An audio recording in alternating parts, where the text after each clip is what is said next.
અરવલ્લીમાં cold સ્ટોરેજમાં ammonia gas leakage થયો છે। શ્રી રાધે કોલ્ડ સ્ટોરેજમાં એમોનિયા ગેસ લીકેજ થયો।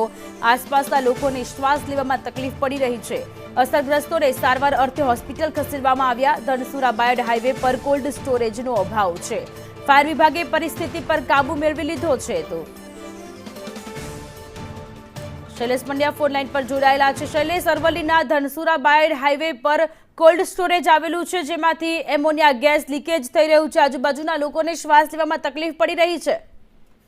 જી ચોક્કસથી ધનસુરા બાયડ હાઈવે છે, ત્યાં રાધે કોલ્ડ સ્ટોરેજ આવેલું છે। કોલ્ડ સ્ટોરેજની અંદર બટાકાની સિઝન હોવાથી સતત કોલ્ડ સ્ટોરેજ કાર્યરત હતું, જેના કારણે ટેકનિકલ કોઈ ખામી સર્જાતા એમોનિયા ગેસ લીકેજ થયો છે। ગેસ લીકેજ થવાના કારણે આસપાસના જે લોકો છે એ લોકોને ક્યાંક ને ક્યાંક શ્વાસ લેવામાં પણ તકલીફ થઈ રહી હતી। પરોઢીએ 3 વાગે જે લોકો હતા એ તમામને સારવાર અર્થે હોસ્પિટલ ખાતે ખસેડવામાં આવ્યા હતા। સમગ્ર ઘટનાની જાણ મોડાસા ફાયર વિભાગને કરતા ફાયરની ટીમ પણ ઘટના સ્થળે પહોંચી હતી અને ત્વરિત જે એમોનિયા ગેસનો વાલ્વ હતો એ બંધ કર્યો હતો અને ગેસ લીકેજ થતો કંટ્રોલમાં કર્યો હતો। હાલ પરિસ્થિતિ રાબેતા મુજબ ત્યાં જણાઈ રહી છે। જી આભાર તમામ વિગતો માટે।